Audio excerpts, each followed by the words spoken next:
Welcome to Turnpike Sports. I'm Dave Weischadle, and as always, I'm joined by my producer and co-host, Doug Weischadle. Doug, this weather is getting nicer. It's starting to feel like summer. Lots of things are reopening. The mask mandates are going in all the right directions. It feels so good. And a lot of Nevada casinos got the go-ahead to do 100% open. So I'm hearing a lot of poker rooms out in Las Vegas are taking down their plexiglass. Yes, So, yes. Everything's moving in the right direction. They should have a ceremony for that, the taking down of the plexiglass. Well, I know Pennsylvania is scheduled for Memorial Day to go 100% everywhere. Yeah. Jersey is a little earlier than that. And, everything is trending the right way.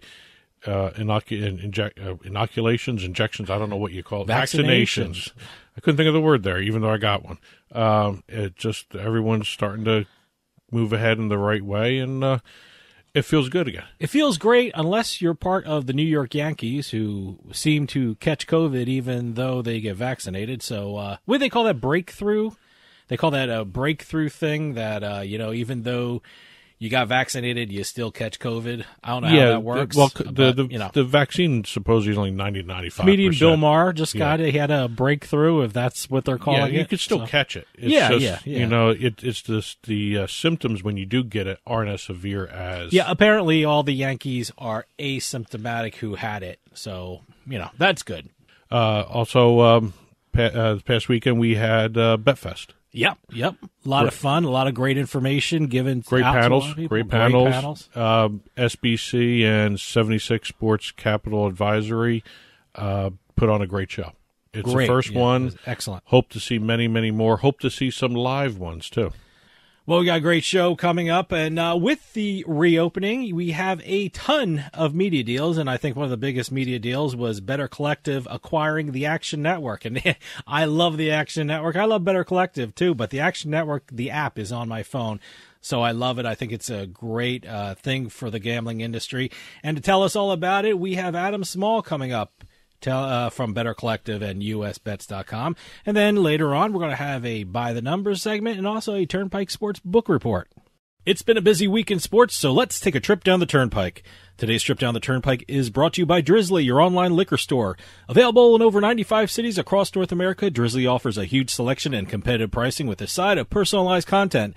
Now there's no need to leave the house. Get alcohol delivered in less than an hour by Drizzly. Head on over to drizzly.com and order today. And now get $5 off your first order of $20 or more when using our promo code DRINK19 at checkout. Shop beer, wine, and liquor with drizzly.com. Exit 1. Keeping on with the theme that you just mentioned prior to getting into the rundown here, media deals. Nielsen released There were a lot of them. Well, Nielsen released a report detailing the amount of ad spend, especially in the first quarter of 2021 here.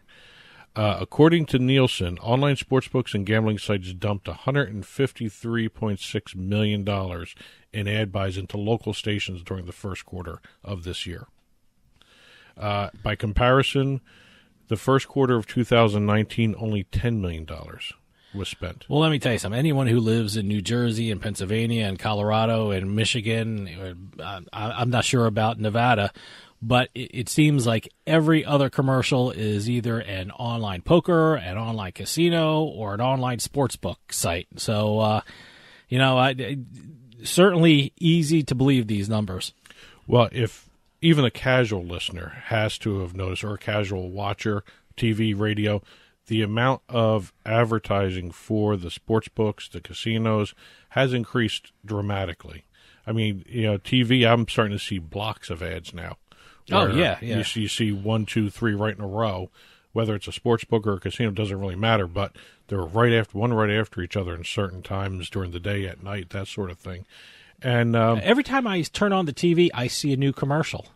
A couple days ago, I turned it on. It was an online casino. It was Stardust, and it was shocking. I was like, every time, every week, it seems like a new online gambling entity, which is great. I mean, if you're into it, but it just seems like, wow, it's almost overwhelming. Well, I've been noticing a lot of Unibet and Bet365 now too. I saw a couple of those. Bet365 is, it just seems like it's a lot in the North Jersey, New York City area? Because isn't the they're you're a New York sponsoring Jets the fan? Jets. Yeah, They sponsor the Jets in the stadium there. Yeah, they sponsor the Jets. Yeah, which by the way, the New York Jets play in New Jersey, so so it makes sense. Well, that's why it's such a heavy concentration up in North Sure. Jersey. But again, FanDuel and DraftKings spent the most. FanDuel had $57.7 million in local ad spend. DraftKings came in second with $43.6 million. Take those two entities combined, it's about 66% of the overall spend. So 2/3 was spent by FanDuel and DraftKings.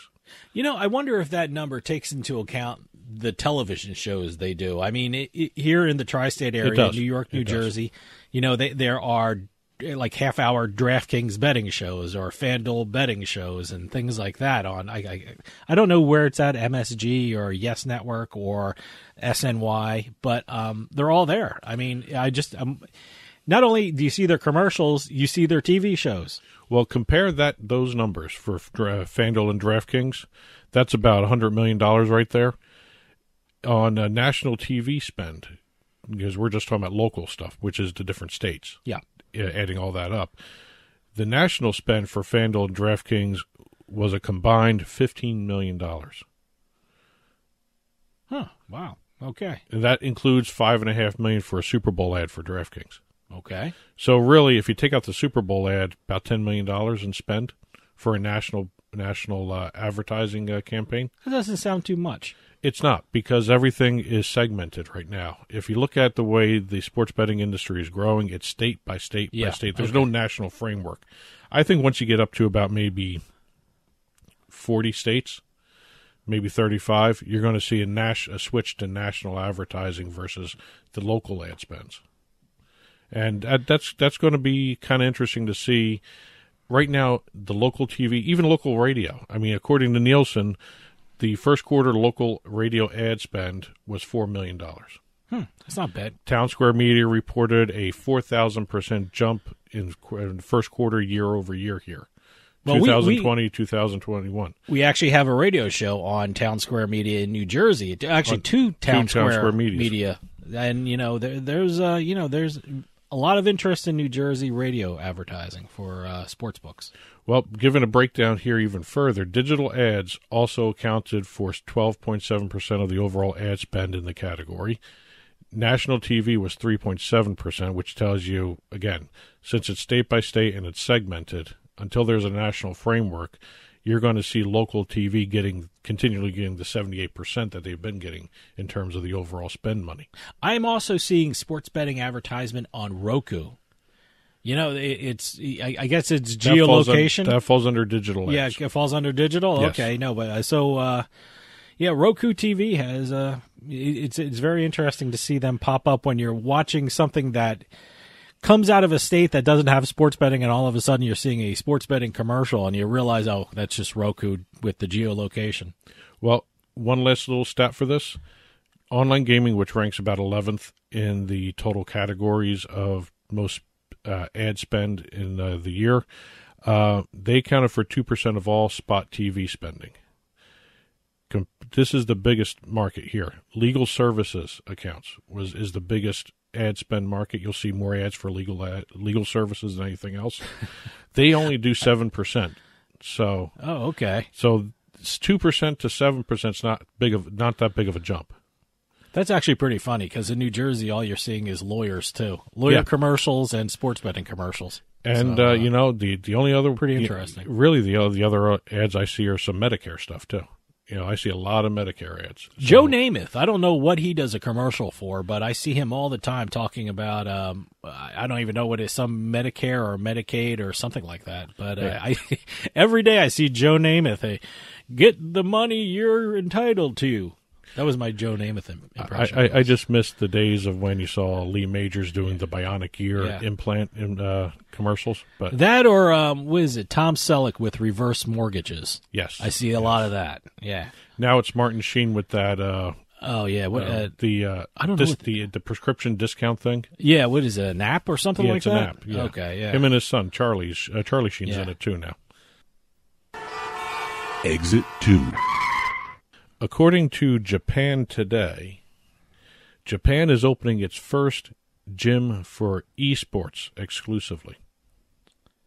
What the hell does that mean? I mean, are there like physical exercises involving esports, or are they just talking about you sit there and just play esports and they're calling that a gym? They will include a lounge and gaming PCs outfitted with the games themselves. Valorant, League of Legends are all going to be preloaded for the games. That's all that's going to be on these PCs. Okay. And you can either book a 3-hour window with a PC, or you can do a monthly fee.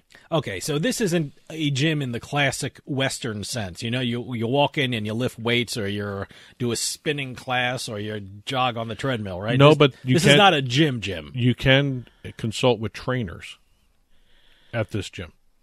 Trainers meaning coaches for your game? Coaches for the game, but also the trainers who can actually help you like stretch and everything else like that. So, okay. Because if you're going to sit there for hours playing a game, you kind of need to have a little bit of flexibility. I got to tell you, I understand that. I mean, I when you play online poker, you're sitting there for about 5 hours during a tournament, and you're like, I got to stretch, or my back is killing me. So I can see that with regard to esports. Well, like I said, they're treating it just like a regular gym. You can pay by a window of time, and they're charging $13 US. Now, do they have like what they have in poker rooms across the country? They have masseuses coming up behind you and rubbing. No, nothing like that. No, nothing that extravagant. Okay, well, maybe they should look into it. Well, here you can do for $50 a month. You can have unlimited time at the PCs, and then you can have optional coaching sessions that are added on for $25 an hour.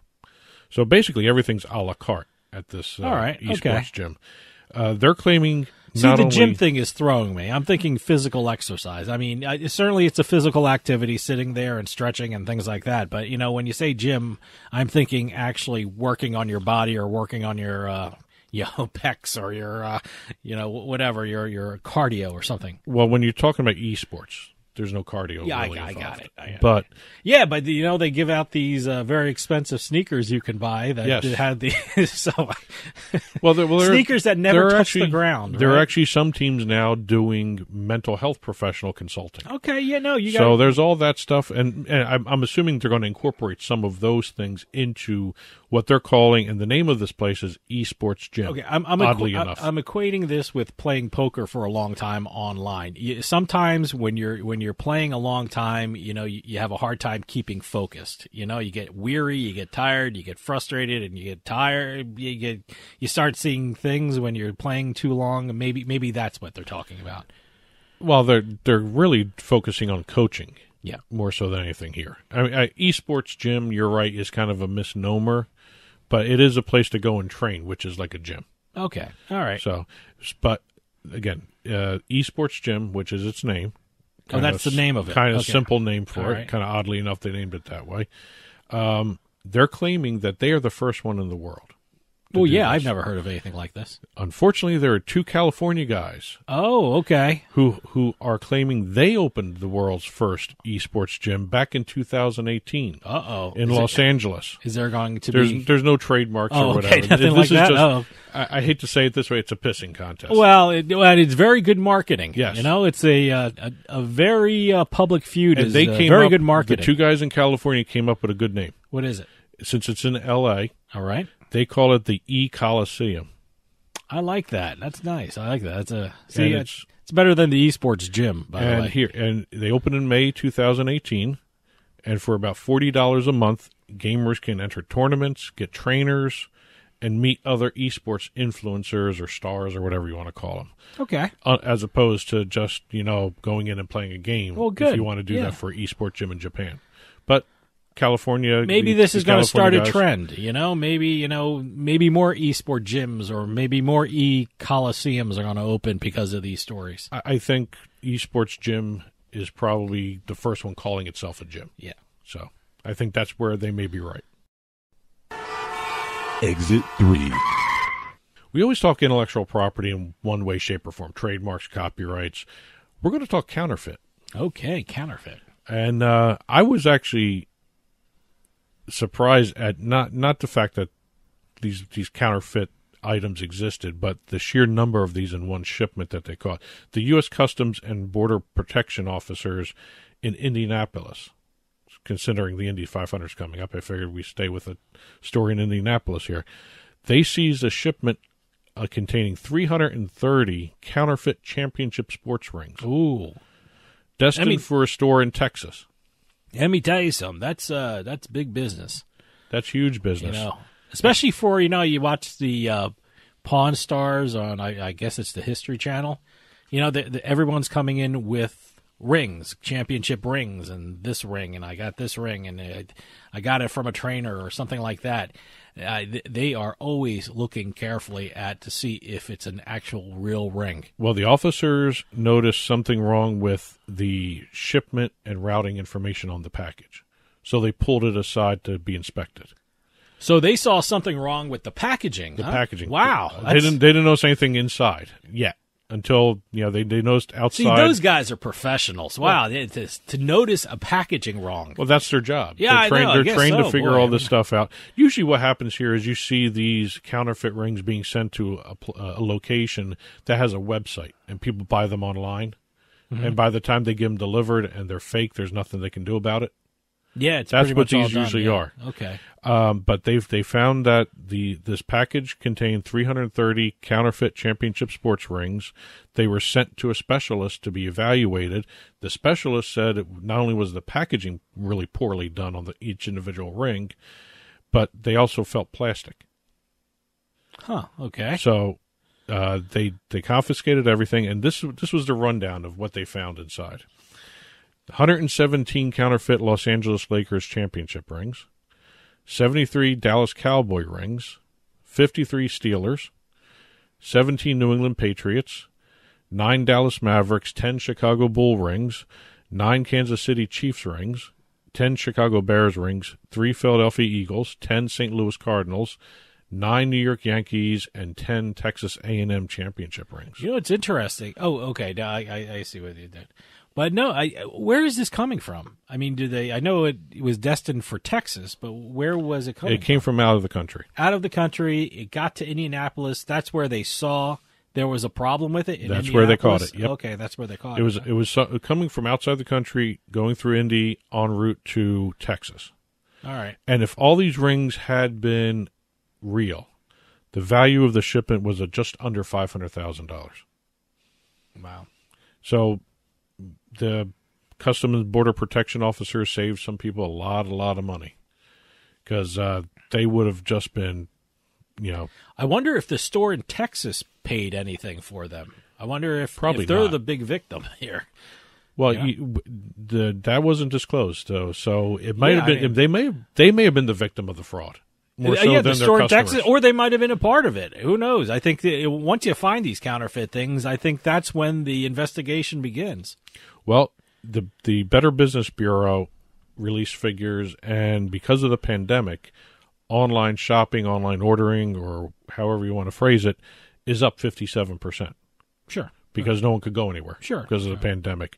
And this is one of the types of scams you got to look out for. Well, that's the problem. You can't inspect these rings before you buy them. Exactly. Well, unless you go into a store and you're but if this is just online. If you're buying them online, you really can't inspect them. You can't hold them. You can't feel if they're real or not. And they have 117 Los Angeles Lakers rings. On the website they probably said one only, so they raised the price. Right. Yeah. So you don't know what the scam was at this, but luckily the Customs and Border Protection officers got it before anybody got hurt. Wow.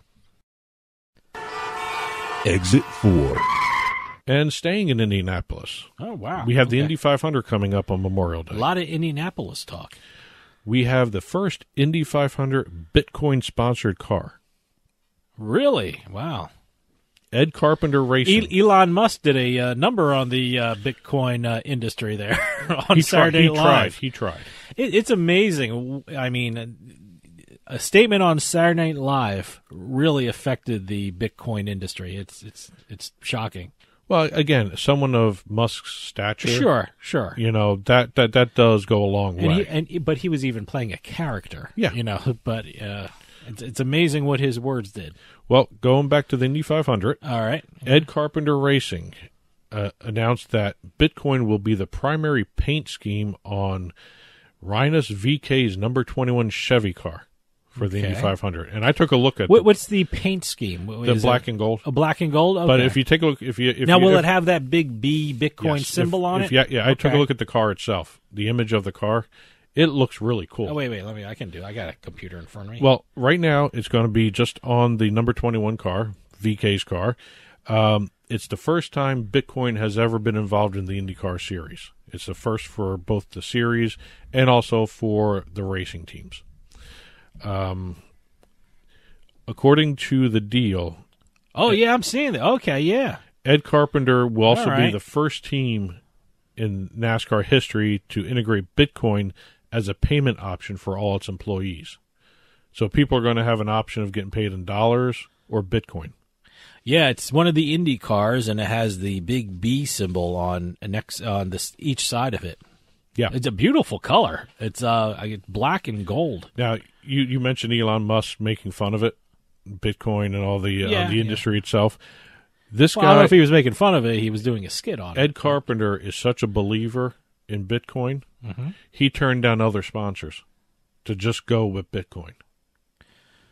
Well, he has other sponsors on here. He's got other, but the main sponsor, he turned away other companies. Oh, no. He went straight for Bitcoin. Looking at the car, Bitcoin is the main sponsor. It's the biggest logo on the car. And they're also going to be doing a crowdfunding event while the car is racing. Okay. They're creating its own QR code, the little square with the dots in it. Okay. That people can actually donate to the team. Pretty good. So kind of interesting. And for the bettors out there. Let me tell you something. You tell me that, that's the car I'm going to be looking for first when I'm watching the Indy 500. I just thought the design was so cool. No, it does look nice. It's very nice.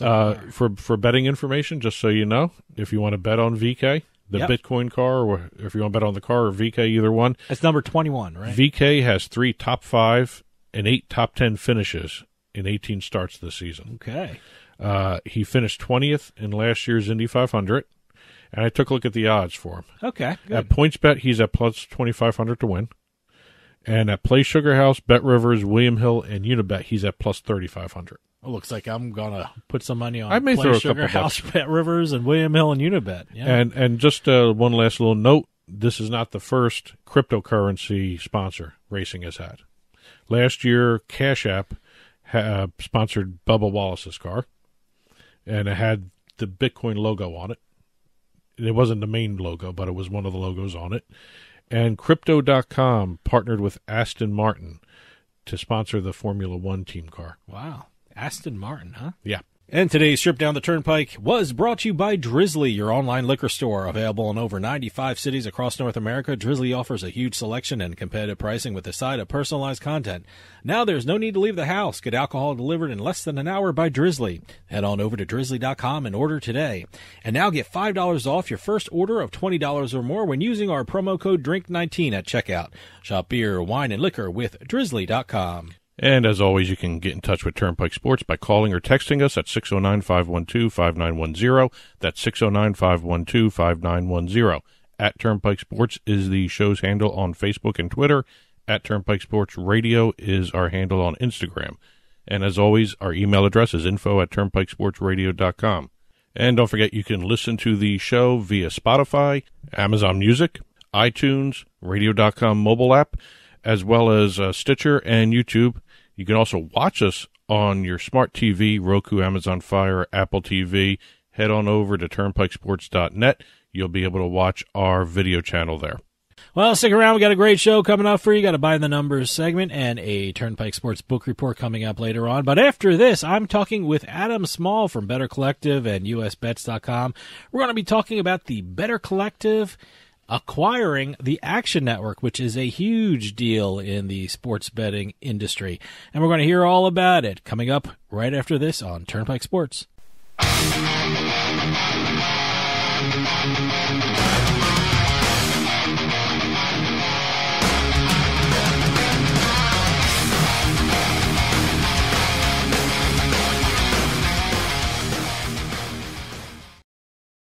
Psst. Yeah, you. Come here. Haven't you heard? We don't need to hide anymore. Now, we can shop privately for adult products at adamandeve.com. They've got massage oils, lingerie, and lots more we can't mention here. Use the offer code SPICE404. They'll give you 50% off almost any one item, 3 free DVDs, free mystery gift, and free shipping. That's 50% off, free shipping, and more. Private shopping starts at adamandeve.com. Today's trip down the Turnpike is brought to you by Drizzly, your online liquor store.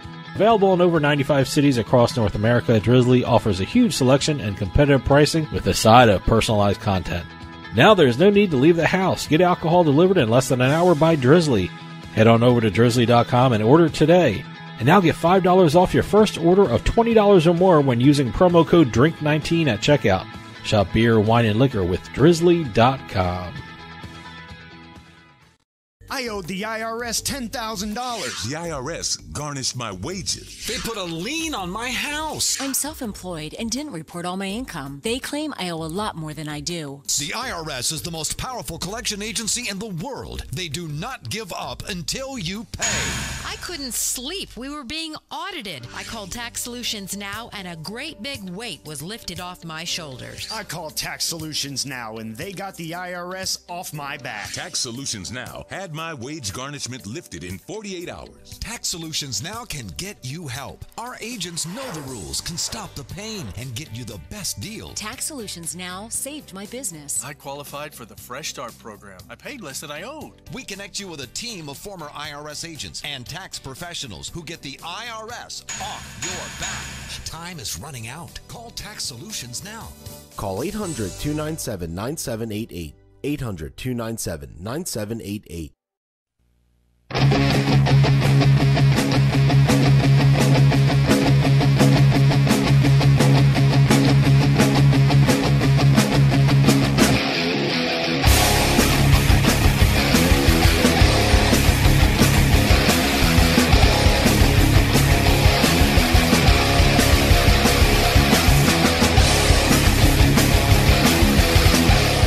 Welcome back to Turnpike Sports. The gambling industry is reopening more and more every week, and the sports betting deals are coming at a fast pace.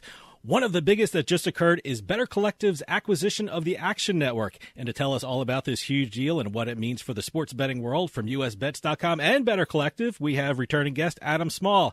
Adam, thanks for joining us, and congratulations to you and everyone at Better Collective on this incredible deal. Yeah, thanks, Dave. It's great to be back. It's always awesome to be on this show. I love this show, and appreciate how much support you guys are always giving us. Yeah, it's exciting. I was telling you before the call, and I'll say again for the listeners, I'm not one of the people that's responsible for having made this deal happen or anything, so I don't want to be giving myself too much credit or anything like that. But I am part of the same company, and really excited to be working with these guys, and excited about what Better Collective is doing, having first acquired my company a couple of years ago, and now this one. And it's just clear that they've got a lot of big plans for growth in the U.S. and to become a name that more and more people recognize here on this side of the pond. You know, people who listen to this show hear me say Better Collective all the time because we have some of the great writers on from usbets.com, sportshandle.com, PennBets, and all their affiliated sites. But for people who are casual participants in the sports betting world, can you tell us a little more about Better Collective? Sure. Yeah. I mean, it's probably something that I think the average person who's into sports betting isn't particularly aware that companies like ours exist or exactly what we do.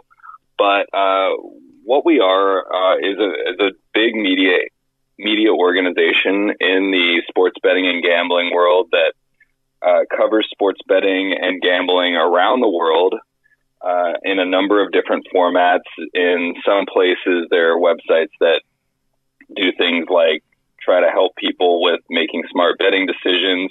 In other places, there are subscription products, including one of ours, rotogrinders.com, which offers subscriptions for daily fantasy sports, as well as Vegas Insider, which offers premium products surrounding sports betting, and other products as well that we're involved with here in the U.S. But there are also subscription products around the world. We do paid media. We do news coverage of the industry. There's just Better Collective has thousands of websites in various markets all around the world that cover the industry. And while they're based in Denmark, they have offices. We have offices in many countries around the world, including now several in the United States. And we exist within the sports betting and gambling ecosystem as a company that both provides media and coverage and products around the industry, but also helps bring new customers into the industry and to our gambling site partners via what's called affiliate marketing. And that's how we generate revenue. It's basically a form of advertising where we get paid rather than for showing ads to people, we get paid for each new customer that we send. So we focus on acquiring new customers for our gambling industry partners. You know, I'm glad you brought that up, because we always get more and more questions at the show about the sports betting, the business side of sports betting, and how companies operate in the industry. I mean, we always throw around terms like CPA deals or revenue sharing deals, but can you get into a little more how Better Collective does business in the industry? Yep.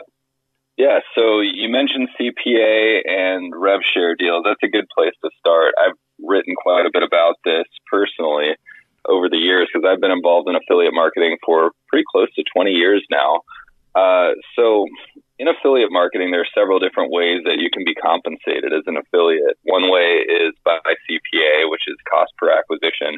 And that's where you simply get paid a flat fee for each new customer that you send. And the CPAs can vary greatly depending on what products you're promoting and what countries you're promoting them in, and what kind of players you're sending. They vary very, very tremendously between different affiliates and different markets and so on. But that's effectively what it is. If you send 1,000 players, you get paid 1,000 times whatever that number is. On the other hand, there is something called revenue sharing that I think a lot of people have heard of, but maybe don't necessarily understand entirely, which is rather than getting paid for each customer you send, you get a percentage of revenue that those customers generate after you send them. And typically, it's only really available these days to bigger affiliates, at least in the U.S. You've got to pay a lot of money just to get licensed to be a revenue sharing partner in most states. But even in Europe now, it's much less common than it was 10 or 15 years ago. The contracts are complicated, and as an affiliate, in order to be properly protected, have your business interests protected, you really need to be spending a fair amount of money up front on legal costs. And so I think these days probably more affiliates are doing CPA. Definitely in the U.S. that's the case. But both of these are ways of doing this kind of marketing. And the biggest difference is that, you know, I think from the casual listener perspective, they think that when an affiliate's getting rev share, that they're, you know, rooting for their players to lose, that you're trying to send players who lose money, or trying to give, in the case of sites that give sports betting tips, trying to give bad advice in order to get people to lose money. And that's really not the case. I think that's a popular perception among especially certain people on gambling Twitter that like to grumble a lot about affiliates, is that they're trying to make people lose money. Look, this business is not about giving money to players. The gambling business is not about bringing in players who you will then give money to and let them cash it out. Gambling sites and casinos are trying to win money off customers, and they expect when they receive a new customer, whoever that is, that the gambling site is going to be profitable against that customer, whether it's sports betting, casino, poker, or whatever. There aren't a whole lot of players that are cashing out more than they're depositing, and that's pretty transparent in this business. So when you're an affiliate and you send hundreds or thousands of players every month, on average, those players are going to be losing players. It's not because you're giving them bad advice. It's because these products are entertainment products that are not intended for people to be profiting off of them. And so yeah, I mean, there's not a lot of difference in terms of how you recruit players based on whether you're on rev share or CPA. The biggest difference is that one of these one of these types of compensation you get paid up front for players that you send, and the other type of compensation you get paid over time as they generate revenue. You know, we're coming out of a very challenging time in the sports betting and gambling world, but Better Collective really finished strong revenue-wise at the end of 2020. And for the first quarter of this year, the revenue figures are very strong. I think they grew in the first quarter by 86% from this time last year. How did Better Collective and the gambling sports betting industry weather the pandemic, and did they do better than they thought they would do when the pandemic started? It's been a wild ride over the last 14 months or so. I guess we're speaking here in mid-May. The pandemic really started heating up in mid-March last year. So it's been about 14 months. Better Collective stock was sitting over a little over 100. It's in Swedish kroner, so it's about 100 kroners, is about $11 US. It was sitting around there, went all the way down to about 45 Swedish kroner, and then now it's sitting at about 240 as of the time of this call, and so it's gone up almost, I guess, more than 5x since its low point, and it's been a very wild ride in the stock.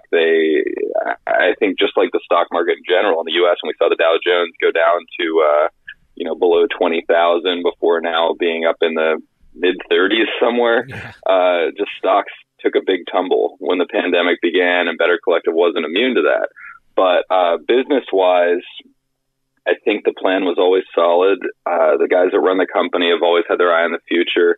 They think long-term, and they try to stay calm at the fluctuations that life brings. The pandemic was obviously a big hurdle for businesses all around the world, and in a business that depends on live sporting events actually happening, when sports completely grind to a halt for several months, it's very, very tough on the business. And I think short term, in the middle of all that, revenue took a massive hit. It went down by, a massive chunk of what was expected. And there had to be some plans made for the interim. Here in the U.S., we were fortunate. Our company was a recipient of a PPP loan, which helped us not have to do any cutting of staff or anything like that. It was a good program for us that helped us maintain everyone. And then when sports came back, we were able to really pick things back up. But once sports did start again in July of last year, I guess it was June, and then July kind of was when it really started picking up. And especially once NFL made clear that they were going to have their full season and was able to do it, our business was really well prepared to take back off, and we had our best season ever in the fall of last year. Better Collective internationally had a great final quarter of last year and great first quarter of this year. And I think people spent a lot of the time in that early pandemic while stuck at home. Those who could worked really hard on preparing for the coming seasons. It was kind of a mixed bag for me and people like me that have kids that, had to juggle having our kids at home all the time with work. But we all managed to, I think, do a pretty good job and come out on the other side looking pretty good with just the prep that we did in that downtime and the way things picked back up once sports came back.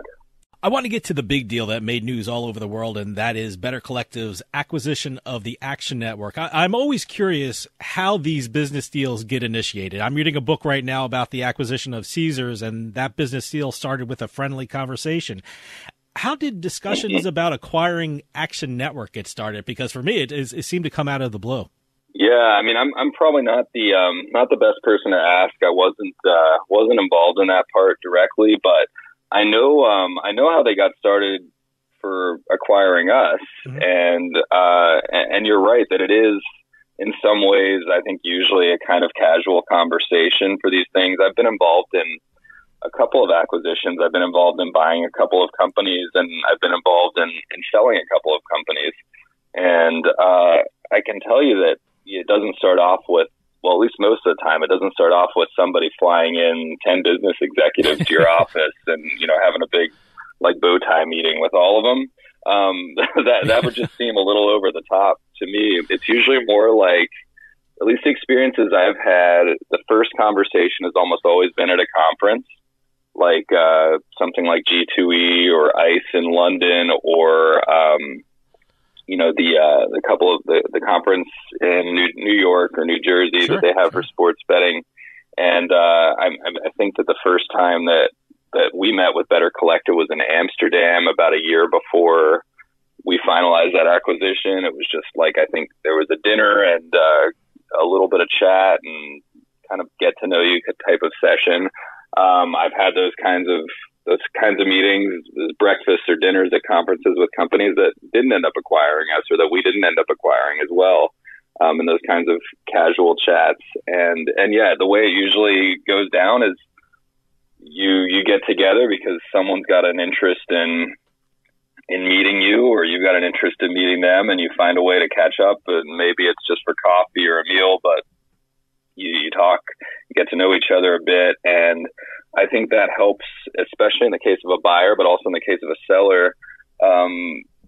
It helps the party get to understand if this is a company that they want to do business with, especially when you're selling something for as much money as Action Network just sold for, which was about $250 million, or almost $250 million.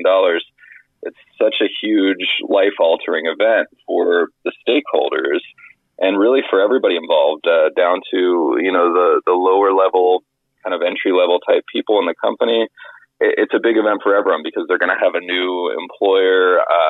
Their lives are going to change a lot over time. And it's very important to everyone who's built that business up to the point where it's worth that much, that they get this right. And so, yeah, before you start doing due diligence and getting lawyers involved, sometimes it's just nice to sit down and get a feeling for, is this someone that I want to even consider getting married to, right? Yeah. And so, yeah, I mean, it's like a first date. It's a very good analogy as the first date thing, long before the marriage proposal.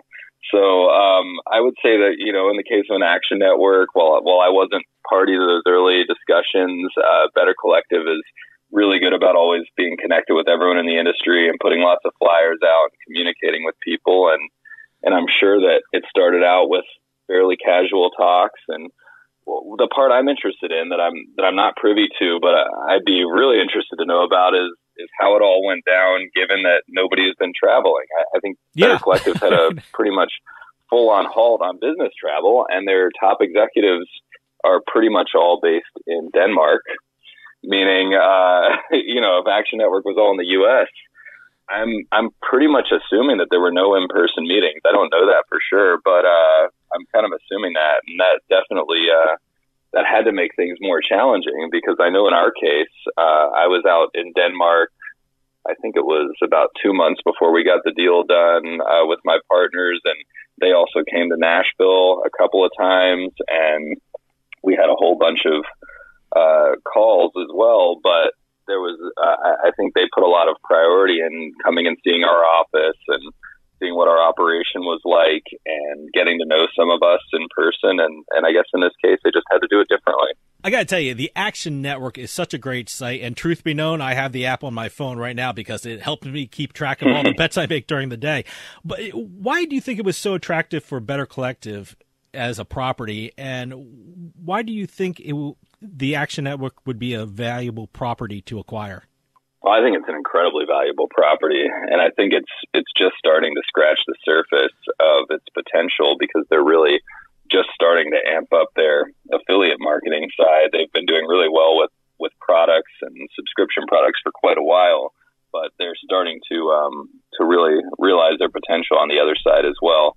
And I think that revenue-wise, it's clearly a good bet for them. But the other thing that I really like about it is you put it in contrast with some properties that some other companies have acquired that are more like the kind of properties that do well in search engines and thereby are able to send a lot of players and make money, but their websites are products that aren't very well known generally. Mm-hmm. And what that means is that those kinds of websites are very dependent on Google to be able to make money. And even if they're run by very intelligent people who are very good at search engine optimization, they're subject to the whims of this one company.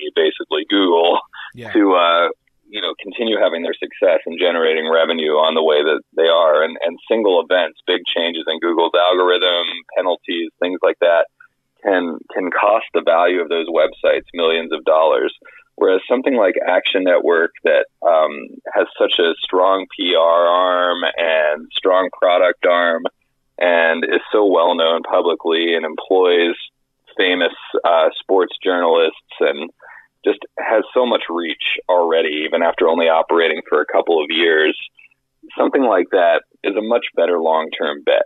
And it's why I think that it's better to spend $250 million on that than it is to spend $20 or $30 million on a strong revenue-generating website that doesn't have much reach and is just mostly, a product of search engine optimization. So, and we do that search engine optimization too. We do that kind of stuff as well. But I think that these products that are really well known and that can become something that the public is familiar with and uses are so much more valuable over time.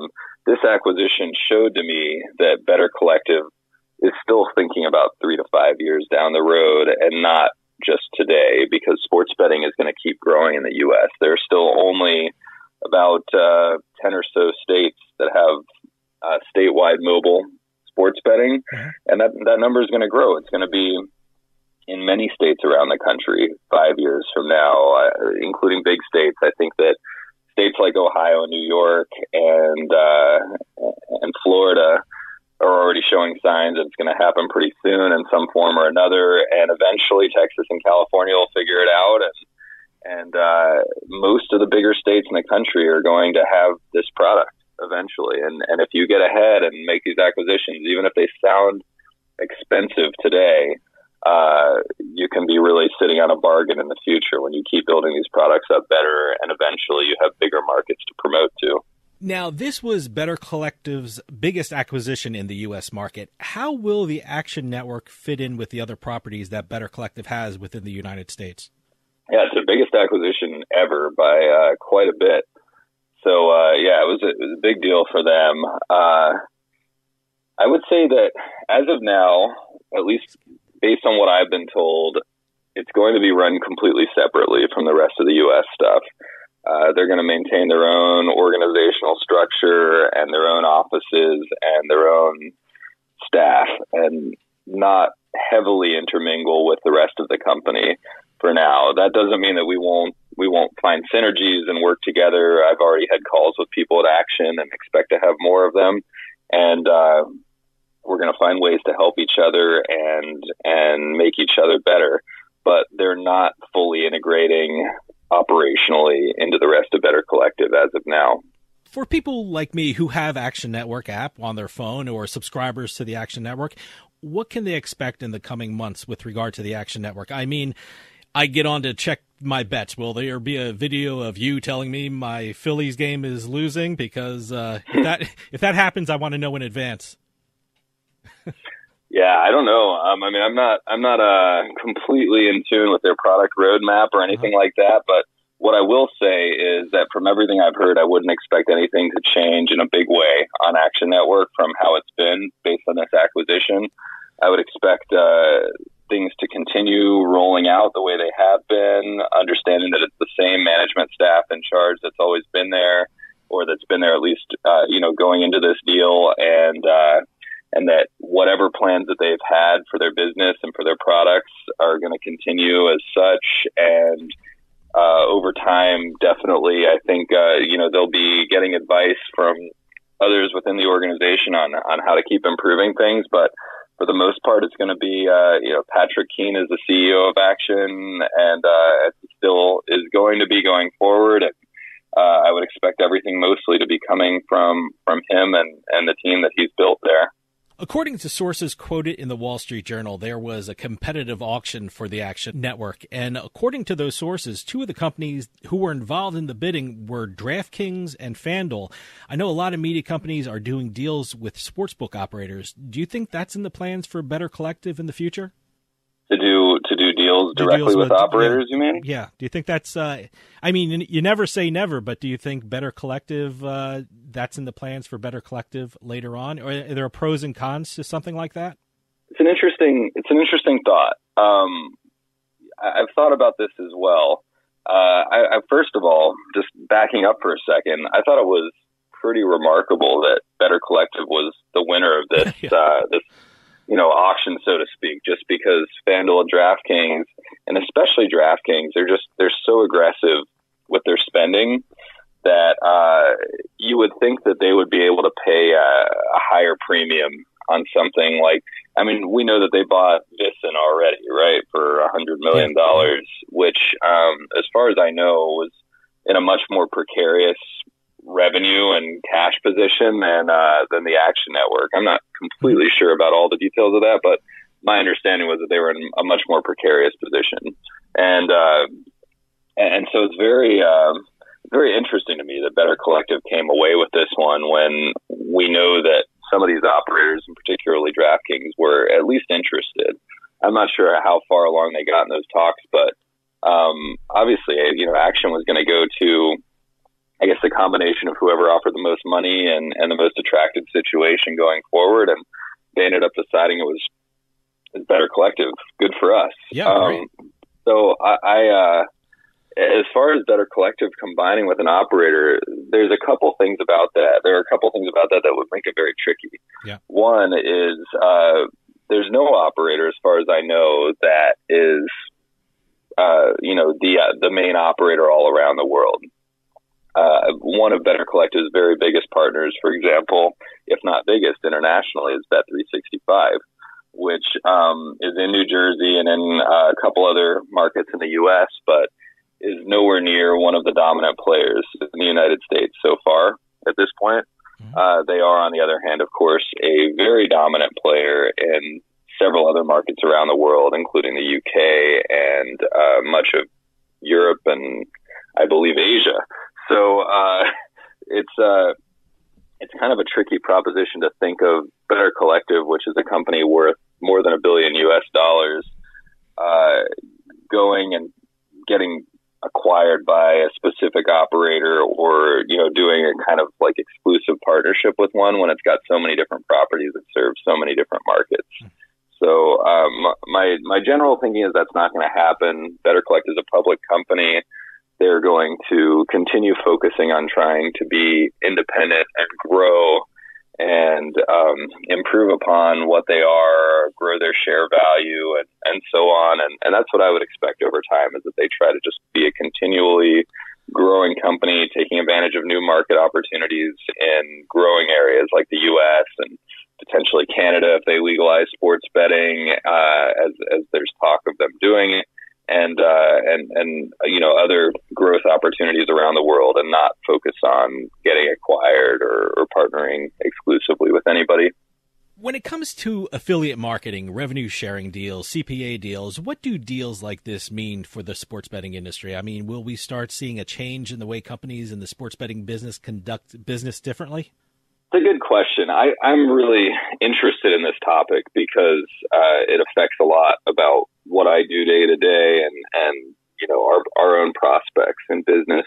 And I definitely do worry that too much industry consolidation is probably not the best thing certainly for us, but also for customers, for operators, for everybody.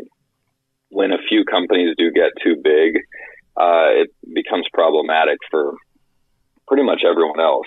And so I do worry about it, particularly on the operator side. I think we're not at that point with affiliates yet where newer affiliates are blocked out. It's easier. The barrier to entry to become an affiliate is much lower than the barrier to entry to become an operator. But I worry particularly about too much operator consolidation. The thing with Flutter, which is the parent company of FanDuel and Betfair, and now PokerStars and CrownBet and SkyBet and pretty much any other sports betting brand you can name. I mean, I feel like they own everything. But when they merged with the Stars Group, which owns PokerStars and FoxBet and SkyBet and a bunch of other stuff, and basically, I think they were already maybe two of the three biggest sports betting and casino companies in the world. That one really concerned me. So far, they haven't really combined their operations yet, but I'm sure it's coming over time. And they've just got such a heavy footprint in horse racing with TVG and with retail sports betting in Europe with Betfair and some of those brands, with online sports betting in the U.S. with FanDuel and Fox Bet, with Poker Stars being the biggest in the world, with media, with the whole Sky Bet thing. They're so heavy in everything all around the world that it feels like one of these conglomerates that's going to be bad for everyone else in their ecosystem at some point. And, we haven't felt the effects of that yet, at least noticeably. We have a really strong partnership with a bunch of their brands, but also with other competing brands like DraftKings and BetMGM and Rush Street and many others. But I do worry that just all this consolidation over time can only be a bad thing. On the other hand, it does encourage new people to come into the market in some ways, because if you don't believe you can ever be number one or top three in a market, the incentives to join are somewhat minimal unless you believe you can be acquired by one of the bigger players eventually. Well, on the operator side, I'm saying specifically, because it's hard to become profitable anytime soon. When you join, you're shedding cash early on, and the prospect of getting acquired for hundreds of millions or billions of dollars is an attractive incentive to create a new business, and I think that's good for everyone. But yeah, I do worry eventually that these guys are just going to get so big that they're not going to need anybody else and just kind of run roughshod over everybody. Well, let me ask you about the marketing aspect of it. I mean, recently I've been reading reports from Nielsen on the amount of sports betting industry is putting into television commercials in local markets. I think one of the stats was sports betting commercial ad buys is now one of the biggest ad categories in the country. I think Nielsen reported it as 11th top market or something like that. When it comes to advertising like that, do you think Better Collective or the Action Network or any of the sports betting media companies will start going that route in the future of like traditional television advertising? Or do you think they've been successful and right now they should keep marketing the way they've been marketing themselves? Well, I think that there are going to be some issues eventually with all this, because you're right that the ads they can be out of control. And we saw what happened with daily fantasy 5 or 6 years ago when DraftKings and FanDuel both spent at least 1 week during the NFL season as the number one advertising brand in the entire U.S. When DraftKings or FanDuel is spending more than Coke and Chevrolet and Budweiser and Nike and whatever, that they're going to be getting a lot of attention for doing so, and with attention comes scrutiny, and with scrutiny, you got to make sure that your business is really tight. And I'm just not sure that everyone is quite to that point yet in these markets. I think they're trying to be, but the U.S. markets are still very new, and there's a lot of focus on land grab and acquisition, and I think that has primacy above things like being careful about problem gambling or making sure that you're basically perfect in a lot of ways that they need to do. We had an article on Sports Handle, one of our sites, just the other day about how sportsbook advertising has become the top category for radio stations in New Jersey and elsewhere. I'm not sure if you saw that article, but it was very interesting by Jeff Edelstein. It came out on May 13th on Sports Handle. I highly recommend it for more reading on this topic. But I think that we will reach this point of saturation. It might have already been reached in some places. I heard from David Purdom from ESPN tweeted out the other day that his fishing guide, he was out in Colorado on vacation, and his fishing guide was complaining about how the sports betting ads are just nonstop and he can't take it anymore. And I've heard this from other people. I live in Georgia, so I don't experience this. We have basically no sports betting ads here. I'm sitting here in New Jersey, and it's constant. I see online poker commercials, believe it or not. And you haven't, I mean, it's not like it's new there either. You've had online sports betting for 3 years, and you've had online casinos and poker for 8 years now in New Jersey. So, I mean, if you're still experiencing that up there, then it's not just places like Colorado that have fairly new markets. So I am concerned that eventually people get annoyed and start complaining, or that it attracts too much government scrutiny. And I do think that the operators will respond well to this, but what I worry about is something like what happened with Daily Fantasy. It wouldn't be the same kind of issue. What happened with Daily Fantasy is we had this broadly unregulated product that I think the big operators at the time were really doing a good job of running like strong, careful products and doing a decent job with game security and all that, but it wasn't their top priority the way it would be if there were huge legal consequences or the possibility of losing their license if they were non-compliant. And so, of course, like I just said before, marketing kind of was primary above everything else.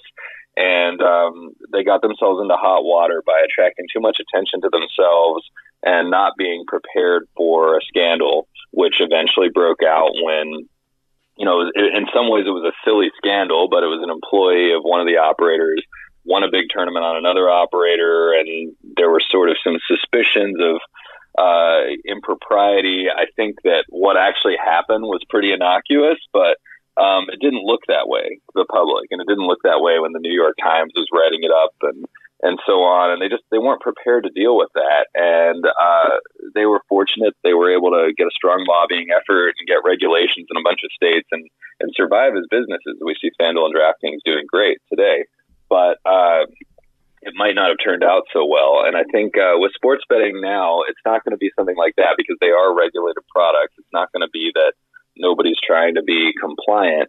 But where's the regulation, for example, on problem gambling? How far are we going in all of these different various states that are each basically like individual countries to make sure that we don't go overboard with the advertising side while ignoring the potential damage? And we've seen already with the gambling industry in the U.S. how this can play out poorly. State of Illinois is a good example with their video gaming terminals, VGTs. There have been massive problems because they've allowed them to go largely unchecked. They're sitting around in a bunch of rural parts of the state in these, just gas stations and truck stops and whatever. And a lot of people have lost a lot of money on these things. And it's largely, created a lot of negative perceptions about gambling in the state. And it has caused a lot of problems there. And we could see that happen in more places around the country if the operators don't get ahead of these issues. So, yeah, I do worry, if we just only spend money on marketing, because that's what we're incentivized to do, because if we don't do it, someone else will, and we'll just lose the market. If that's the primary focus for everybody, we're going to run into problems eventually. When people hear about deals like the Better Collective Action Network deal, they get excited about sports betting and they get to thinking, what's next for the industry? Where do you see the sports betting industry going in 2021? I think that we'll see more states. I think we'll always just keep seeing more states. For now, we're still in that period. It definitely feels like a bit slower year compared to last year where we had, Tennessee, and then at the beginning of this year, Michigan, Virginia, several big states, Colorado, Indiana last year. It really happened, a lot of stuff at once to grow the space. And I think it's not going to be quite that fast, but we will continue to see more markets try to find their approach. I think something that's interesting that has been pointed out by a few people on Twitter and elsewhere recently is that we see more of these states, particularly with, as someone put it, a strong governor or strong executive, trying to do a little bit more to make the markets a little less competitive, which is not great for marketers such as myself and not great for consumers either. But it's governors looking at this, or state legislative bodies looking at this more as really a simple problem of how to get the state the most revenue. The same way that they look at something like a lottery, where it's not focused on allowing businesses to grow or job creation or creating a strong market. It's not really focused on any of those things. It's really just focused solely on one thing, which is how to get the most revenue for the state. that's the approach that we've seen New York pretty strongly advocate to date. It seems to be the approach that's happening down in Florida as well, and I think it's got to concern some people in the industry if more of the biggest states take this approach rather than the approach that we've seen in states like New Jersey and Michigan that are a little bit more just market oriented and competitive and focused on job and industry growth. What you're seeing in New York and Florida, the two biggest states that have really tackled this topic at all so far, is much more of a how can we just maximize that state revenue? How can we get 50% of everything comes in going to the state? So I think that is a trend for everyone to be wary of and to be aware of, that it might be going this way, that there are a couple small states that have done it, that have done this kind of more lottery-focused approach, Oregon, New Hampshire. But if it becomes the trend, if all the biggest states going forward go this route, it would be troubling for the prospects of the industry. Adam, we're running out of time, and this is usually the time when I tell you to give out a website to keep people up to date about what's going on. But Better Collective has so many great websites under their umbrella. Give us some great Better Collective websites people should check out. Well, I always got to pump Sports Handle and US Bets. Those are the sites that I'm very directly involved in that cover industry news so closely. Sports Handle, particularly on the legislative and regulatory side, just covering everything that's going on state by state around the U.S., and then U.S. Bets, telling stories about gambling and both casino sports, also poker, all around the U.S. These are great websites, great resources nationally, wherever you are, to follow what's going on in the States. And then, of course, Roto Grinders, if you're interested in fantasy, come over and check us out. We've got subscription products that can really help everybody on the fantasy sports side. So we'd love to have your traffic anywhere and come in and visit and see what you like. Adam Small from Better Collective and USBets.com. Thanks so much for coming on and telling us all about the incredible Better Collective Action Network deal. Congratulations to you and everyone at Better Collective, and I can't wait to see what's in store for them next. Please come back on soon and keep us updated. Great to be here. Thanks. Stick around. We'll be right back with more Turnpike Sports.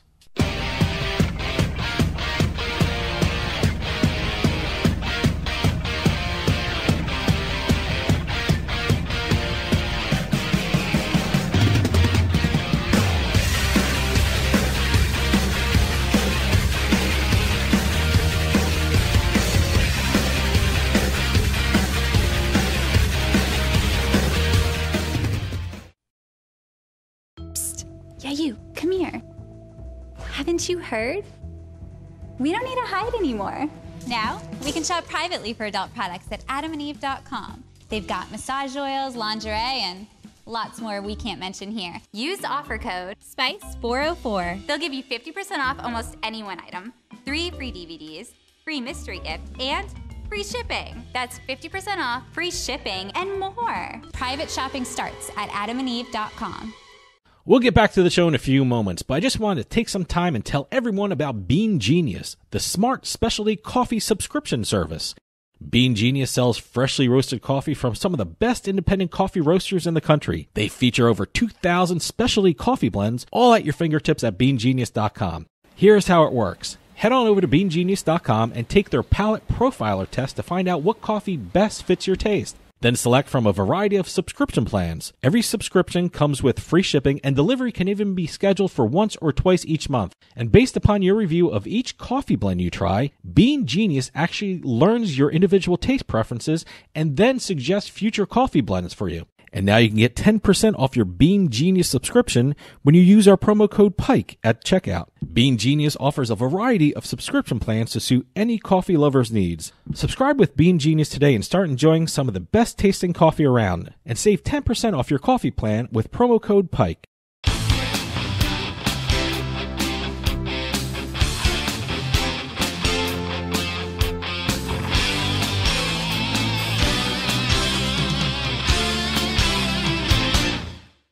And By the Numbers is sponsored by Play Sugar House Online Casino and Sportsbook in New Jersey. Sign up at playsugarhouse.com/Pike and get a first deposit match of up to $250. Enjoy the casino experience online. Play Sugar House offers over 400 games online, slots, table games, hey, even bingo. It's like being in a casino without leaving your home.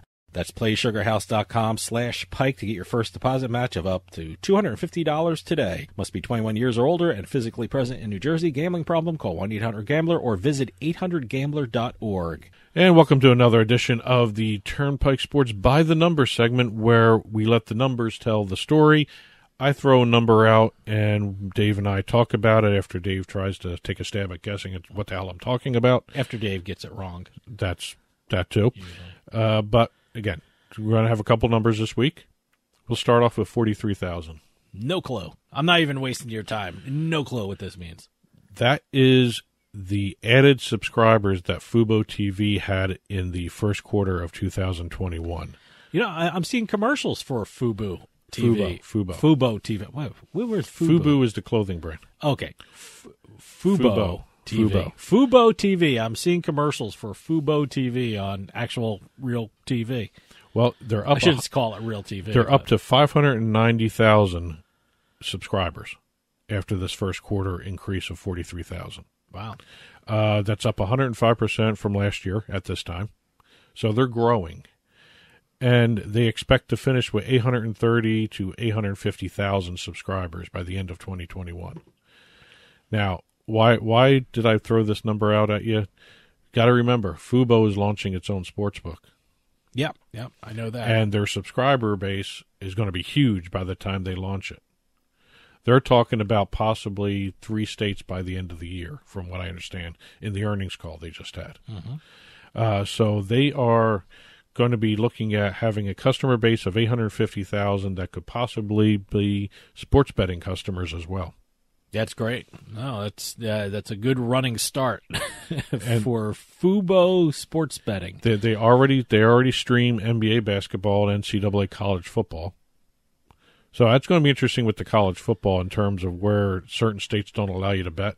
Yeah. They're going to probably have to have some kind of software in there where you aren't able to do it, because they're supposed to be having it integrated into the stream where you're going to be able to bet.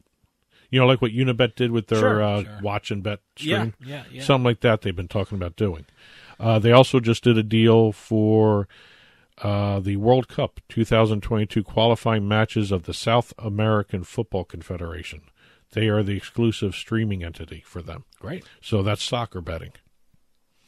So you're going to see a lot of stuff. And also they have a deal with the Marquee Sports Network, which is owned by the Chicago Cubs. Okay. So the Chicago Cubs fans can watch the games on Fubo. I got to tell you, my head is starting to spin with all the streaming networks that are out there. It's one of those things, there's a new one every week, and you're trying to figure out which one is good for you, because you can't get them all. No. Let's be honest, you're not going to get every streaming network out there. Well, the Chicago Cubs the Chicago Cubs Sinclair Broadcast Network, the Marquee Network, that's interesting because that was the one that was kept out of the Bally Sports sale. Which, by the way, just flipped over on my Roku TV. Right. I had Fox Sports Go, and all by itself is switched over to Bally Sports. Is that what it's called, Bally Sports? Bally Sports is the name of the network. Yep. Yeah. So, but it looks like it's really great stuff. I mean, it has free stuff on it, but I guess if you pay for it, you get some extras, and I guess you get the baseball games, especially if you got a regional network. Yeah, the regional markets. So. But again, you're also going to have the Bally app pretty soon, the Bally Bet. So that's going to be interesting to see exactly where the Bally Bet. That's what it's going to be called, Bally Bet? Bally Bet. Oh, okay.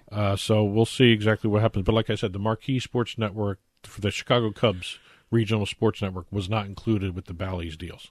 They weren't rebranded as Bally Sports. Okay. Next number, 2.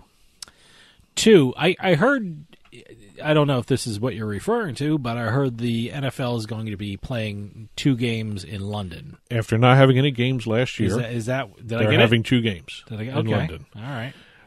It's the Atlanta Falcons hosting the New York Jets on October 10th, and the Jacksonville Jaguars against the Miami Dolphins on October 17th. Well, Jacksonville Jaguars, that makes sense because their owner is from London. He lives in London. It'll also be their 8th game in London. Well, I think if a team ever moved to London, it'd be the Jacksonville Jaguars. Well, they're playing the Dolphins, who are also making their 5th appearance in London. Okay. So the 2 Miami teams are the most popular, or the most 2 Florida teams. The two Florida teams, sorry, are the teams that have visited London the most.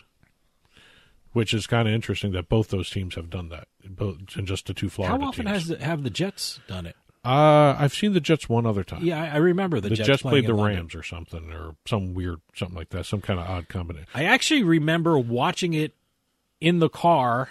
I wasn't driving, by the way. I was watching it on my phone because, when you have a London game, it's early in the morning. So, no, I was a passenger in the car, and I was watching it in the morning. I think it was a Sunday morning. And these 2 games will be the 29th and 30th NFL games since 2007 held in London, where you can actually bet on the games at the games. Now, will they have? Think about that one. You still can't do that in the United States. You're moving closer and closer to that. But I'm curious to see if they'll have a full stadium at that time. In October. They're anticipating 100% there too. So we'll see. So. We'll see. I hope so. Next number, $1.3 billion. No clue. Is it money? It's money. It's money. That is the amount the world's leading sports leagues could stand to generate from their online inventory across Facebook, Instagram, and Twitter in 2021. So, what are the world's leading sports leagues? Well, NFL, according to the study that was released, okay. The Premier League is has the most valuable digital inventory, $432 million worth. Yeah, that's what they're going to be standing to make digitally. They have a global viewership that is amazing. I mean, it puts the NFL to shame. The NFL does very well, but not like the Premier League. Well, the NFL did not do well in this list. Okay, well. And also, I was surprised at this one. That number, the $432 million, is almost as much as the La Liga digital assets value for 2021, $256 million, and the NBA. Wow, okay. NBA is only valued at $172 million for their entire 2021 digital asset inventory. Football was 4th. Online assets are only $132 million for this year.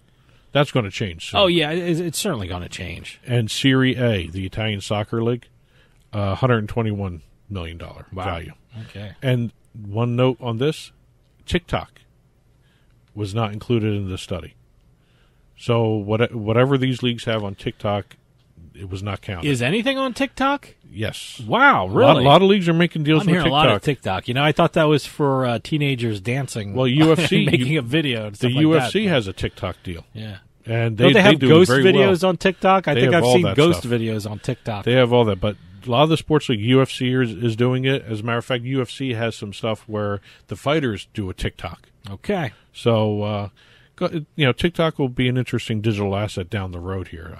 Like I said, they didn't count it here. Don't know what it is right now, but it's got to be a revenue generating stream for a lot of these leagues at some point. Last number, 0. Not sure. This one, let me throw this out here. It's going to be a little, I got to get to it and unravel a little bit here. Mets backup catcher, third-string catcher. Okay. By the way, everyone, this guy is now a folk hero in the New York metropolitan area. He's also a statistical hero. I keep mispronouncing this guy's name. Mazeika. Patrick Mazeika. Did not have a hit. That's where the 0 comes in his first 4 major league games. But he had 3 RBIs. Yeah. Mazeika became the first player since 1920 to record 2 walk-off RBIs in his first 4 career games.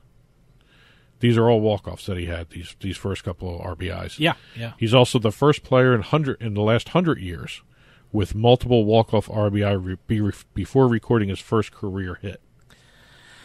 I wonder if it is like certainly he had to. He did something very, very good up at bat, which means like he didn't swing at stupid pitches. He he was patient, and I think he got hit by one. He hit into a fielder's choice. He hit into a fielder's choice, and he did a swinging bunt. Yeah. And also he had a bases loaded walk. And he walked. Yes. I mean, he had to know.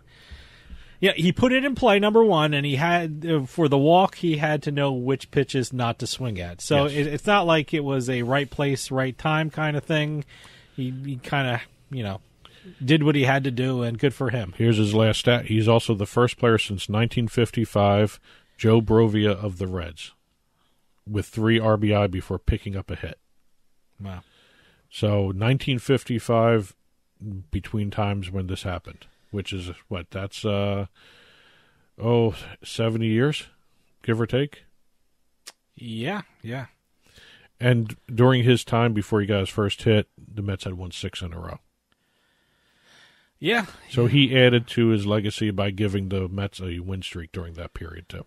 No, like I said, he was a big story for a couple of days in the New York radio and New York sports market. And that's it for the By the Numbers. Stick around. When we come back, we'll do the Turnpike Sports book report. So stick around. We'll be right back with more Turnpike Sports.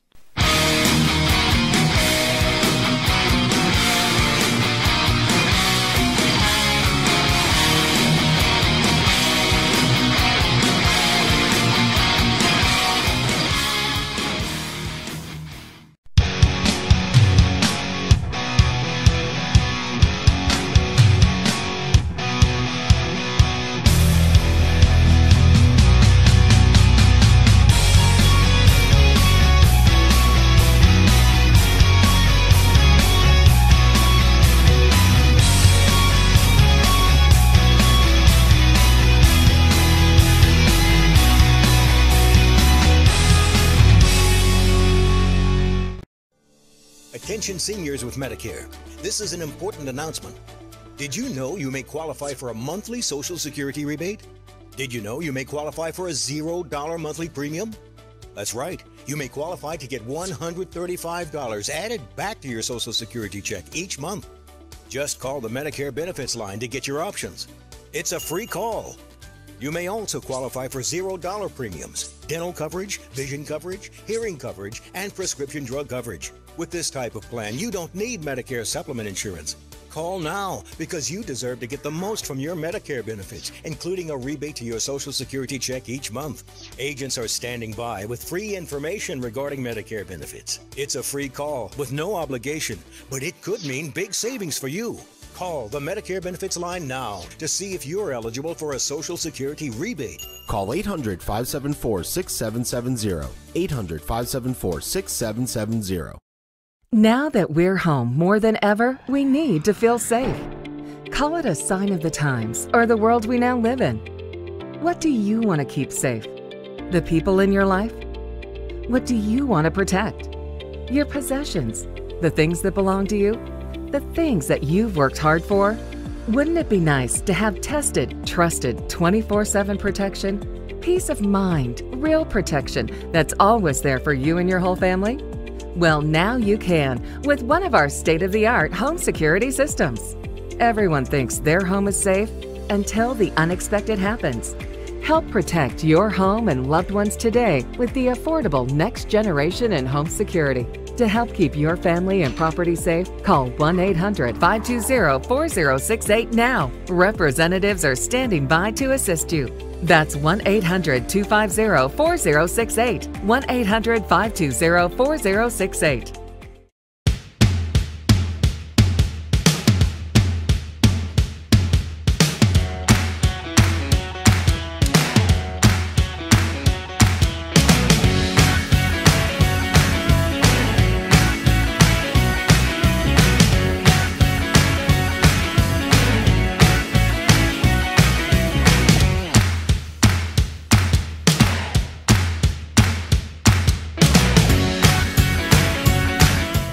Sometimes life is wonderful, and sometimes it's not. Cherish the good, but always be prepared for life's challenges. If your employer doesn't supply healthcare coverage and you don't qualify for Medicare or Medicaid, you need to give us a call right now. Private healthcare is private health insurance for ages 65 and under with medical, dental, vision, and even prescription coverage. To get the coverage you need, call the number on the screen now.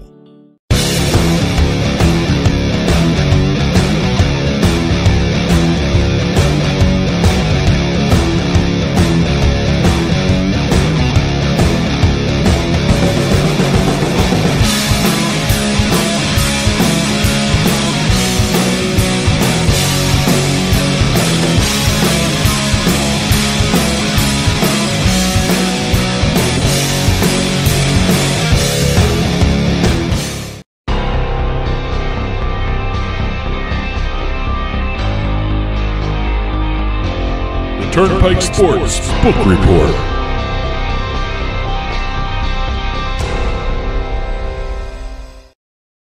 The Turnpike Sports Book Report is brought to you by BorgataSports.com. Your favorite casino is now your favorite sportsbook. Available anywhere in New Jersey, BorgataSports.com. Sign up at BorgataSports.com using our promo code PIKE, that's P-I-K-E. Make your first wager of $20 or more and you'll get $100 in free bets. That's $100 in free bets when your first wager on Borgata Sports is $20 or more. Get into the action with BorgataSports.com. Must be 21 years or older and in New Jersey to place a bet. Terms and conditions apply. Gambling problem? Call 1-800-GAMBLER. Okay, in this week's episode of the book report, we've got our state and national reports to go through. We even have a record to talk about. We have some legislation, tweaks, launches, whatever you want to call them. We also have launches and deals to talk about. Let's start with some of the numbers. Illinois released their March sports betting numbers.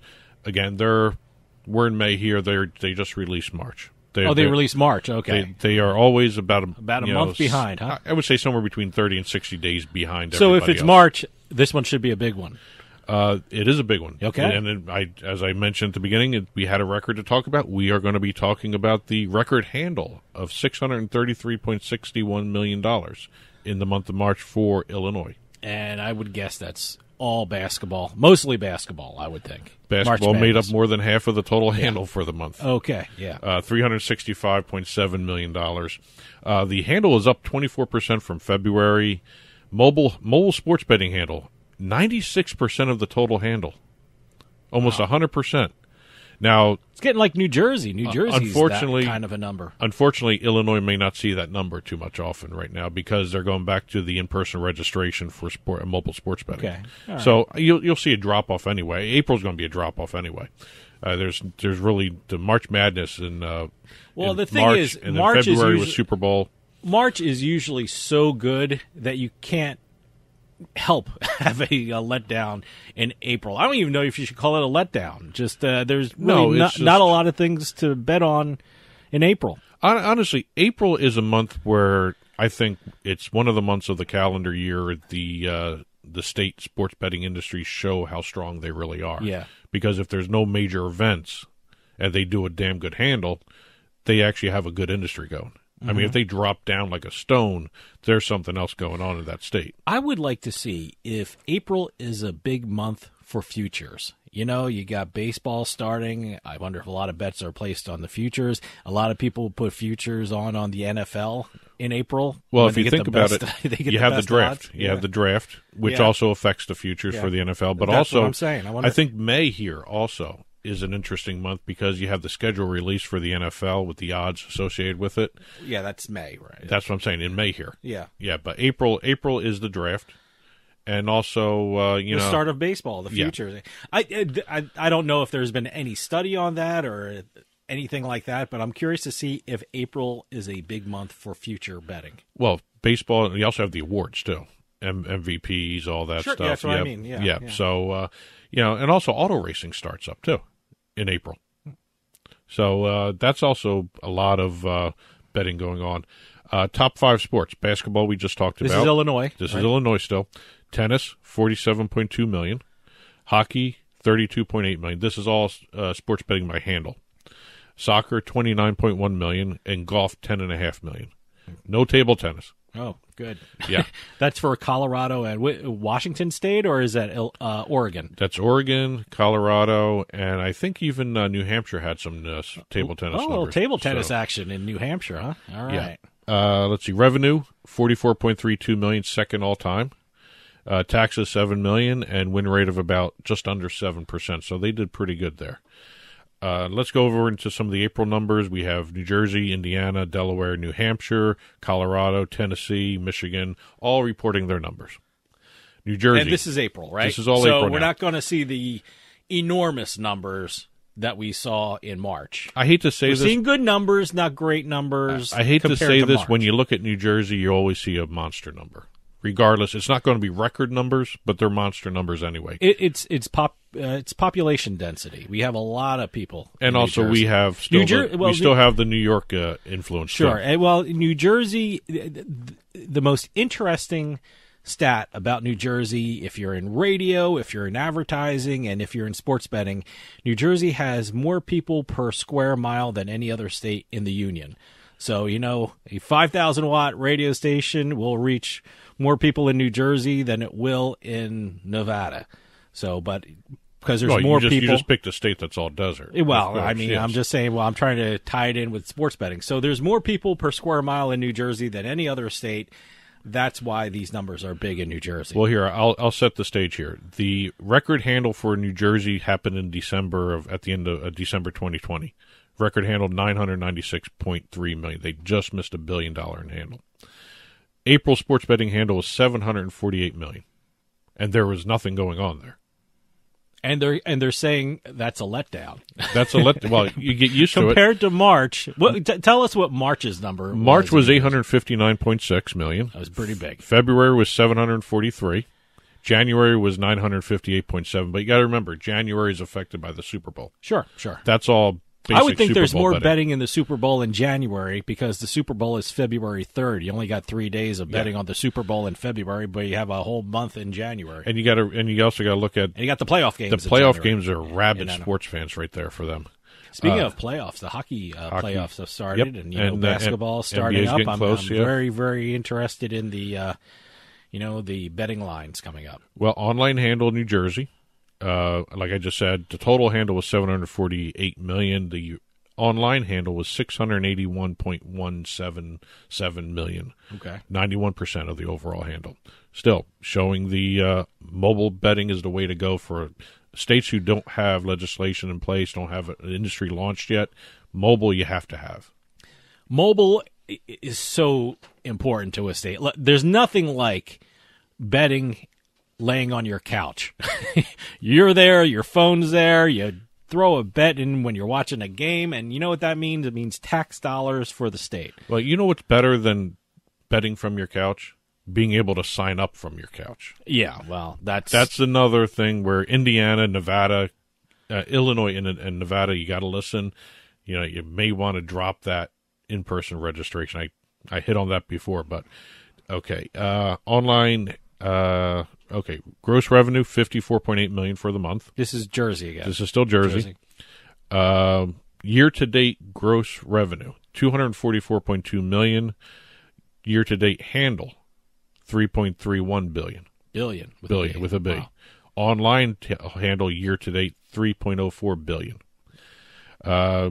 When New Jersey released their reports, they had the year-to-date top sports by handle. Basketball, $1.26 billion. Mm-hmm. The other category, which is it's a catch-all thing for like a lot of other different sports that are out there. They had $843 million. Parlays accounted for $735 million of the overall handle year to date. Football, $275 million so far. And year to date. And let me tell you something. In New Jersey, I think those numbers will be going higher if what I'm hearing happens, and that's with regard to the college and universities. I don't know if you're going to hit this at all, because I know that's been in the news. You're going to talk about the New Jersey college and university referendum. We talked about that last week. Okay, I didn't know if you were going to talk about it again this week. No, but just to refresh everyone's memory, in New Jersey, you are not allowed to bet on a college or university that is located in your state, the state of New Jersey, and also you cannot bet on a collegiate activity that occurs in the state of New Jersey, and it looks like that might be overturned. So, which I'm very curious to see how that affects the handle. Well, and it'll go to a ballot. It'll go to a ballot. Yeah. So, if it goes to a ballot, then it's going to be overturned. Yeah. As far as individual properties, Resorts Digital led all casino sports betting revenue with almost $12 million for the month.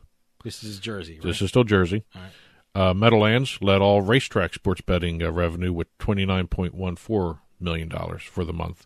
Year to date, they brought in $134.4 million revenue. Mm-hmm. Taxes online generated $6.2 million. Retail about $590,000. Year to date so far, the industry's brought in about $30 million in taxes. Great. Over in Indiana, I reported a April handle. We're in April. $236.4 million. About 88.4% was online. Revenue of approximately $20 million. Top sports, again, basketball, $76.1 million. Parlay second with $60.44 million. DraftKings was the top online operator for the state of Indiana in the month of April, $79.3 million. That was down from $111 million in March. Again, March Madness. FanDuel was second, $67.1 million. And on the retail side, the Hollywood Lawrenceburg Casino, which is the closest casino to Cincinnati, Ohio, led the retail market with $8.4 million handle. Great. In the month of April. New Hampshire, the lottery reported that the sports betting handle year to date has exceeded $500 million. Wow, pretty good. I'm not sorry, not year to date launch of sports betting in the state. Well, how? When did they launch? I don't even know. December 2019. Oh, okay. Yeah. All right. So So as of last month, they had 52,000 players registered, and more than 12.5 million bets were placed so far in New Hampshire. And one little note for New Hampshire, they have been averaging $10.1 million in sports wagering handle per week. Great. Colorado reported that they have passed the $2 billion mark, if I remember correctly here. I had that in the news, yeah. Yes. Aren't they like the fastest state to hit that? Yes, they are. Okay. Let's see. Gross gaming revenue for April, this is the unaudited handle, $245 million. Revenue, $18.3 million. Net revenue, $15 million. Let's see.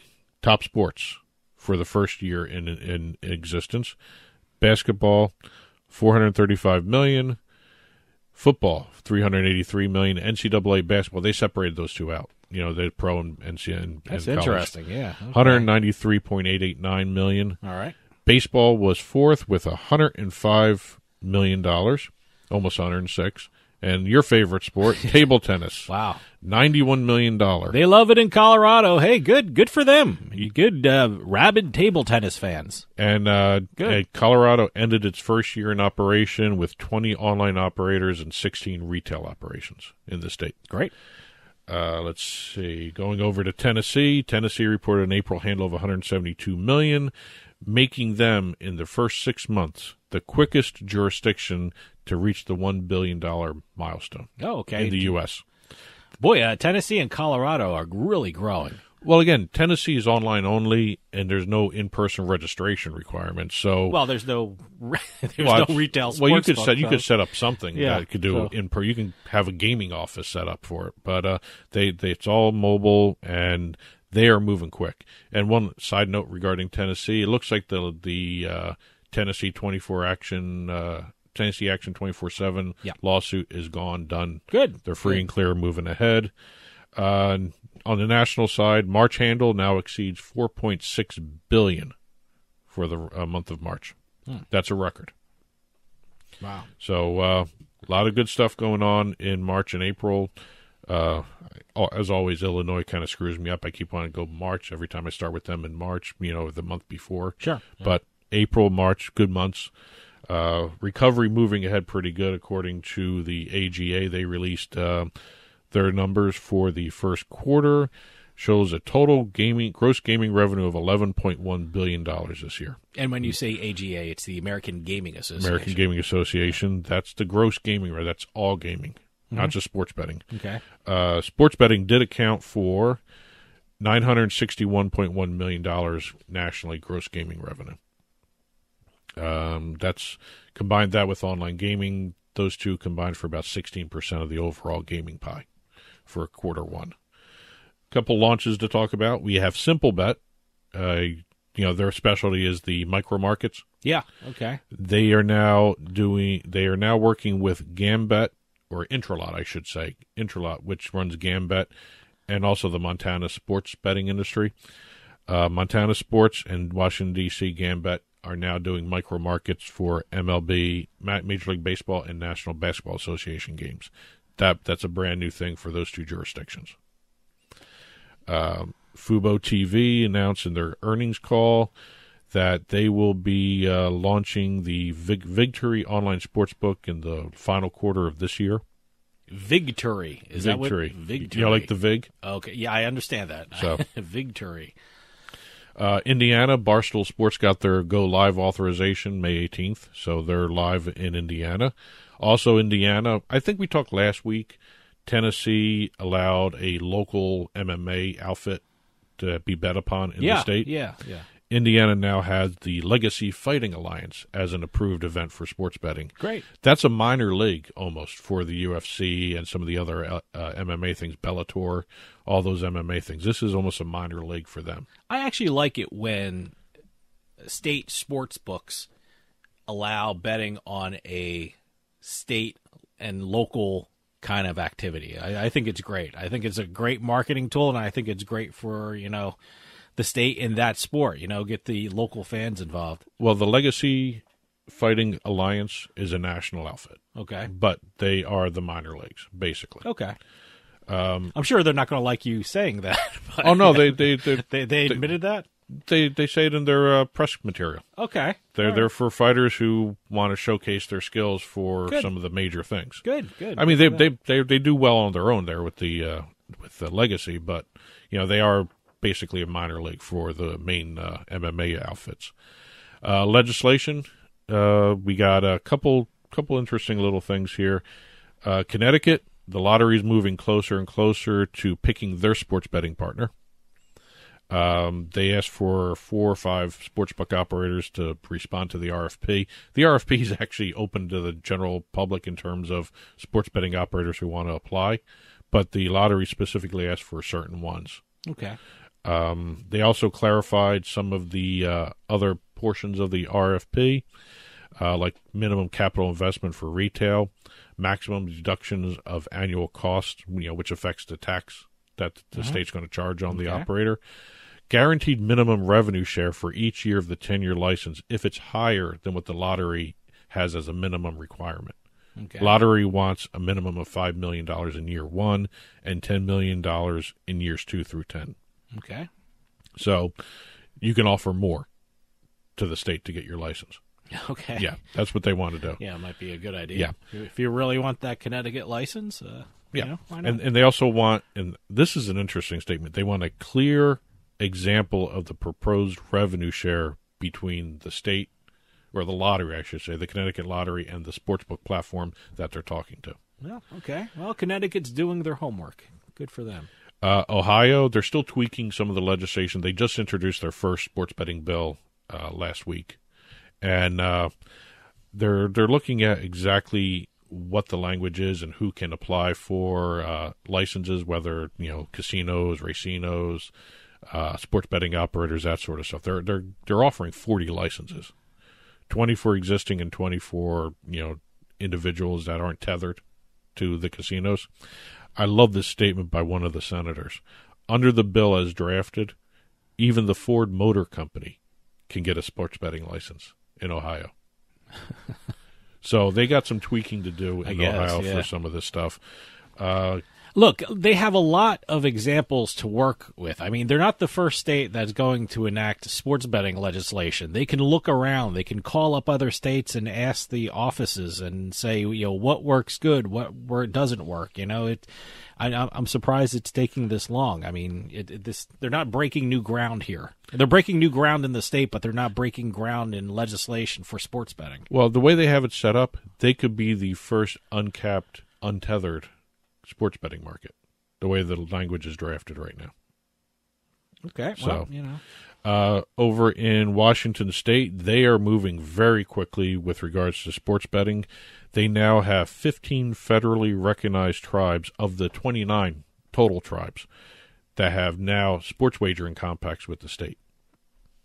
So a lot of the sports bets, the gambling tribes, I hate to say it that way, the Native American tribes that have gambling, of the 29 of those, 15 of them now have sports betting compacts with the state. Great. Still got to go through all the voting, the rules, the approvals. Got to get signed by the governor. Then it's got to get approved by the federal agencies before they can be enacted. But they hope to have at least the rules generated for a public hearing June 10th. Okay. Going over to some deals, and we'll hit these real quickly given the time situation here we have. Let's see. BetMGM is in the news again, like they are almost every week. They have a multi-year agreement with the LPGA Tour. Wow, great. The first sports betting partner for the LPGA. They're going to be featuring LPGA odds in BetMGM's betting menu alongside the PGA Tour, the European Tour. They're not set aside. You know, I finally realized that. They weren't set apart in the odds lists. You know, when you go down the side menus and you see sports, LPGA was not set aside. So that was kind of interesting. BetMGM will have rights to use the official tour logo in connection with advertising and promotion. They'll also have access to some of their players. Great. WynnBET. WynnBET is probably moving the most quiet, but the most aggressive.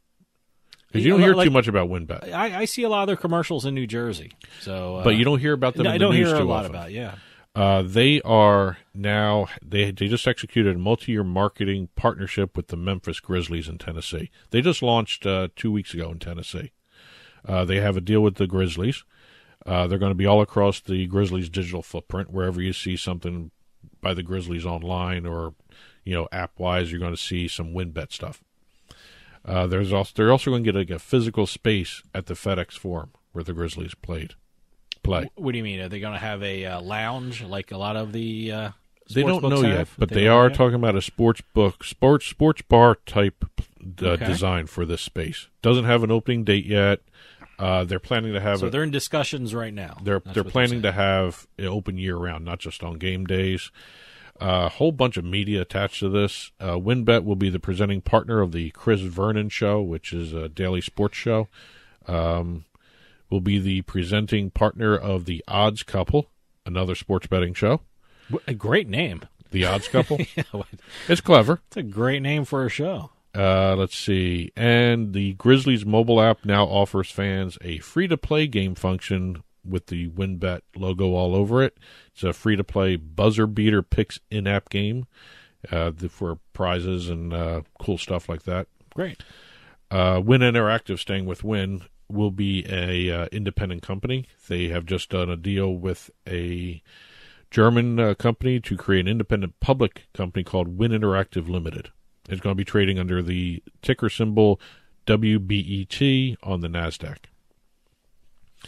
And moving over to Sport Radar, real quickly, they signed a multi-year partnership with the Kyoto News Digital Association, the Japanese news agency. Oh, okay. So this news agency is going to be distributing their odds and stats and data, all that.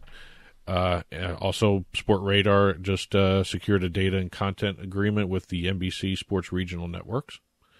So you're going to see Sport Radar helping enhance their broadcast with data, live odds, even some integrity stuff. That's sort of part of the deal. PointsBet did a deal with the Premier Turf Club in Oregon for online horse racing. As you know, PointsBet's now launching online casinos everywhere. They now have an online horse racing deal. And last but not least, Full House Resorts, in their earnings call, reported that 5 out of their 6 sports wagering skins are now up and running in Colorado. 6 will be coming soon. They're expecting a contractual minimum of $7 million a year from all these different skins. And the last skin, Smarkets in Indiana, will launch in the next few months. That's it for this week's book report. There are a lot of stories we did not hit. There was a lot of activity this week. head on over to turnpikesportsradio.com, click on the blog button. You'll see the print version of the Turnpike Sports book report there after the episode has posted. And that'll do it for us this week. We'll see you next time on the Turnpike.